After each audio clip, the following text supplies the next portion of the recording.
Hi all, this is Allmighty and welcome to this video. In this video, again, this guy up here, my man, this guy is so much fun. You have lots of these fun stories and I'm just can't wait to tell you all of them. So yeah, let's just continue, in the last video we stopped at the Cuban Chess Championship. To recap, Capablanca was 4th. Unfortunately, not so great result, but okay, yeah. After that, he finished high school and moved actually to New York. There, he continued his studies. He actually went on and enrolled into Columbia University and started chemical engineering there. And yeah, I mean, that is something that Capablanca enjoyed a bit, but unfortunately for chemistry, chess is something that Capablanca loved even more. But again, with the fun facts, actually Capablanca wanted to become a professional baseball player. I really didn't know that. So yeah, I read it a couple of days ago and I was like, whoa. So essentially what really stopped him from becoming a baseball player is he had a shoulder injury.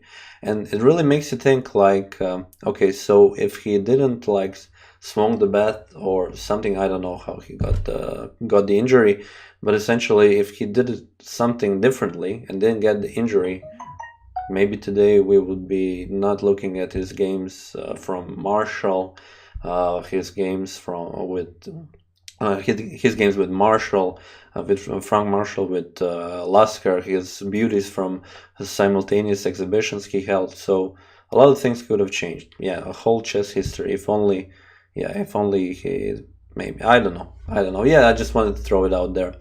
But okay, let's go back to this video. Yeah, I just wanted to share that with you. 1906, just a few more things.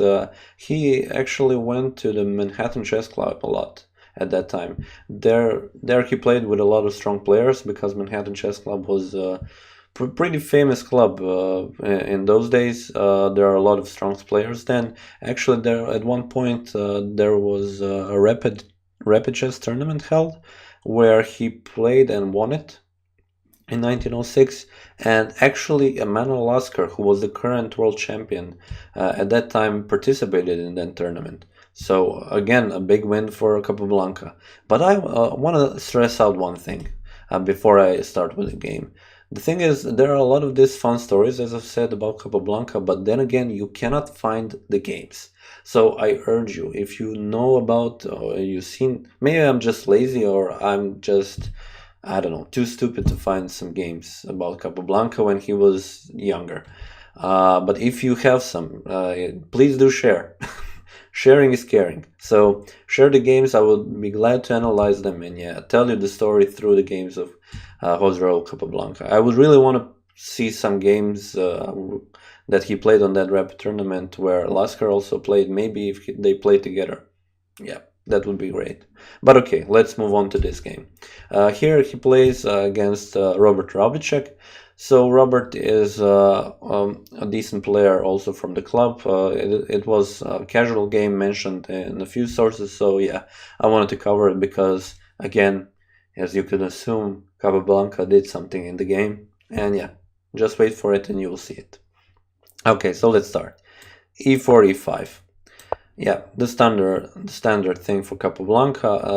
Okay, E5 on E4. Capablanca is playing as black here, and now F4 again with the gambits.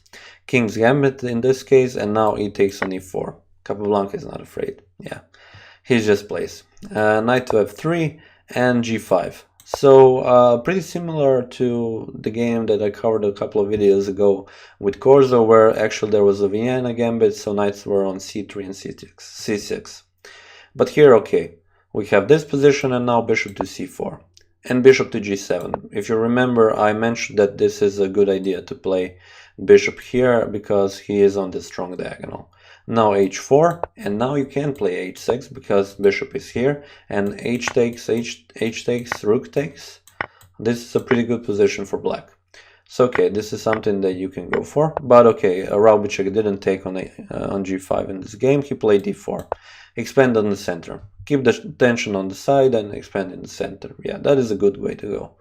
Knight to c6, and okay, Capablanca wants to pressure the d4 square, and Raubitschek plays c3 to stabilize the center. d6, want to develop the light square bishop, and castles. So when I first looked at this game, yeah, I really had a problem with this move. I mean, there is some theory behind it, but essentially you're going to castle on the king side, and like, look at the king side. It's already a big mess. You don't have the f pawn, the h pawn is on h4, like there is a lot of tension going out here, and what stops black to actually putting his pieces like queen e7, bishop d7, knight f6, going castle queenside, and put the rooks behind and just push the pawns. It's really fast, it's done in a couple of moves, and you didn't even develop the pieces on your queenside. So I wouldn't, me personally, I would never play this move. So queen to e7, he's not actually threatening to capture on e4, because if he takes, then rook to e1, yeah, that is a pin, and black loses the queen. So queen to b3. Again, a strange move from white. You're moving a queen away from the king side. I mean, you're kind of threatening, like, push something on f7, but not really. Like, the only thing you are pressuring is b7. I think that development of the less valuable pieces was a much better approach here, but okay. And now Capablanca plays knight to d8. He wants to defend on f7 and b7, but also I have a problem with this move. So I don't want to just, yeah, I don't want to be annoying and just talk some bad things about all the moves in those games, but I wanted to show you one other moves here. So knight to f6. My idea is, when I'm playing this kinds of openings, so when I'm in a gambit, I really want to develop my pieces, even if it means to give up some pawn or give up some side of the board, or not. Okay, the thing is, you want to develop your pieces so that they can strike into the center, which is like the main part of the battlefield, and you want to keep the tension there, so that at any point you can maybe even sacrifice something, or you can give something, you can get an advantage. Because now maybe Capablanca was afraid of h takes g5, h takes g5, and knight takes g5, but here you have actually a fun line, knight takes on d4.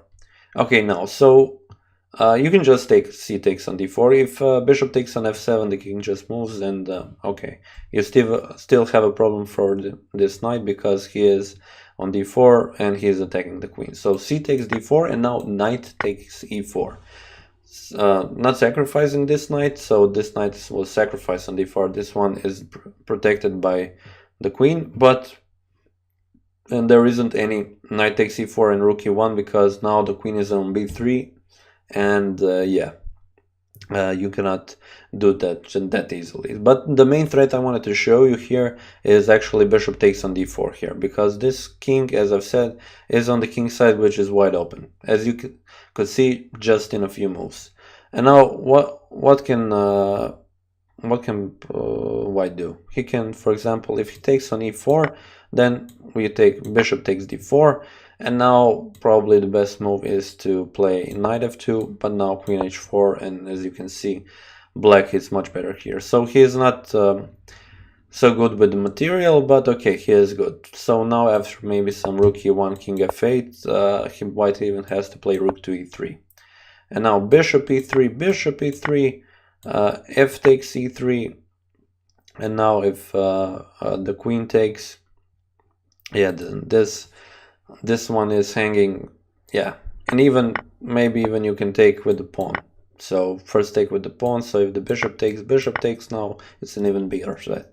So definitely not good for white to take on e4 with the knight. Some other move maybe is I don't know, bishop to f4. So this is the best move.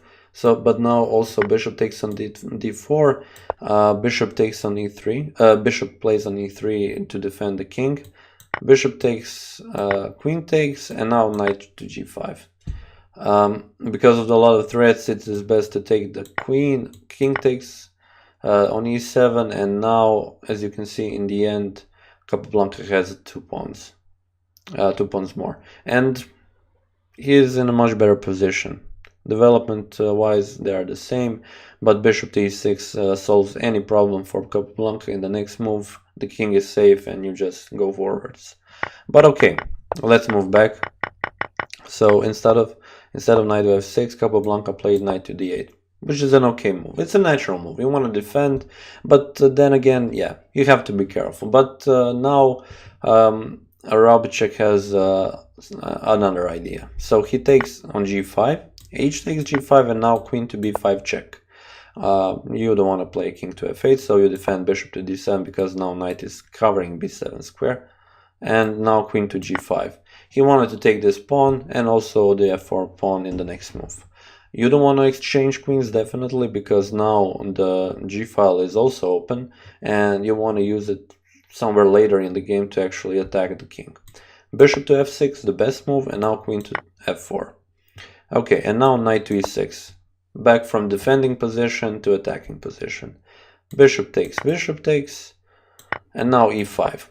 A good move since you want to expand in the center. D takes on e5, and now d takes on e5 is a better move. Okay, Raubitschek played knight takes on e5, but let me just show you quickly. D takes on e5, now bishop has to go to g7, and now after queen to d4 you're covering this line so that black cannot go castle, and if the rook moves you can even capture on a7. And black isn't that clear actually how black can go with the development. So if knight to h6, maybe bishop to g5, queen to d7, and knight to d2, and white is already developed, and yeah, this is a good position for white. Okay, this is just what I want to show you, but Raubitschek played knight takes on e5, and here Capablanca can just go queenside castle. And now what is white's problem? Look at this queenside. The pieces aren't developed and G and H file are wide open. Yeah, there will be a strong attack coming soon. Knight to a3, a rook to h4. Develop and attack. So this queen has to move somewhere. Queen to g3, probably one of the best moves. And now bishop takes on e5 because you want to get rid of the centralized knight from the white side, and also this knight could easily come back to f3, which could then be used as a defending piece, and we want to get rid of him. Okay, now queen takes on e5, and now rook to d5, again developing and attacking. Queen goes to g7, rook goes on g4. So the queen was attacking the knight, and this rook is now attacking the g2 pawn, and consequently also defending the knight when the queen moves. Queen to h7, and now knight to f6. A good move, a developing move, and also with one thing in mind. Now Capablanca plays queen to h8.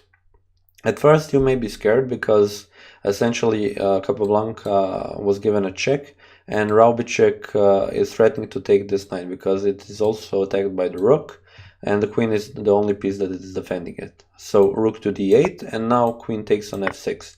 But actually, as you might have imagined, Capablanca had something up his sleeve. He finds a brilliant move here. A rook from d to g8. And now he isn't sacrificing actually a queen in this game. He just leaves it hanging, so if Raubitschek takes it, he will punish it fiercely. Queen takes on e7, for example. A rook takes on g2, king to h1 is the only move, and now bishop to d5. And the combination from these two rooks and this bishop is marvelous. Mate in 5 follows. So essentially the only moves white can play here is rook to f3 just to... So this is pretty forced. This is something he has to play just to postpone the mate as much as he can. Something like this. This is check and this is checkmate. So, but I wanted to show you in this position if he didn't play something like rook to f3. So if he plays c4, I don't know, then rook here works because it is a check from the bishop. You can either move or capture the bishop. So if you move like this, this is checkmate, and also if you capture the bishop, this is also checkmate. Okay, so this is if white takes the queen. And now, okay, he didn't take the queen, he played rook to f2 and defended the g2 pawn, but now you can just take. and if rook takes, we check, king takes, and now the queen is gone. So the black queen Capablanca takes on f6, and the bishop d5 is the next move, and the checkmate will follow soon. So Raubitschek prolonged the game for two more moves. When rook took on g2, he played king to f1, and now again a normal and totally Capablanca move, bishop to c4, giving up the bishop, but with check, but also opening this e line. So when knight takes on c4, rook to g1 is checkmate. Yeah. So okay, this is pretty much it for this game and this video. A couple of things I wanted to touch on. Hopefully the volume was good in this video, so I tried to pick up the gain a bit, and yeah, if something's the problem, please do tell me. Yeah, the other thing that I wanted to talk about, yeah, as I've said, there aren't that many games about Capablanca from this era, so I'll be probably going soon into the Marshall game, so the match with Marshall, which took place in 1909, and yeah, I'll be covering much more games there. So yeah, this has been it for this video. As always, I would like to thank you for watching, and I will see you next time.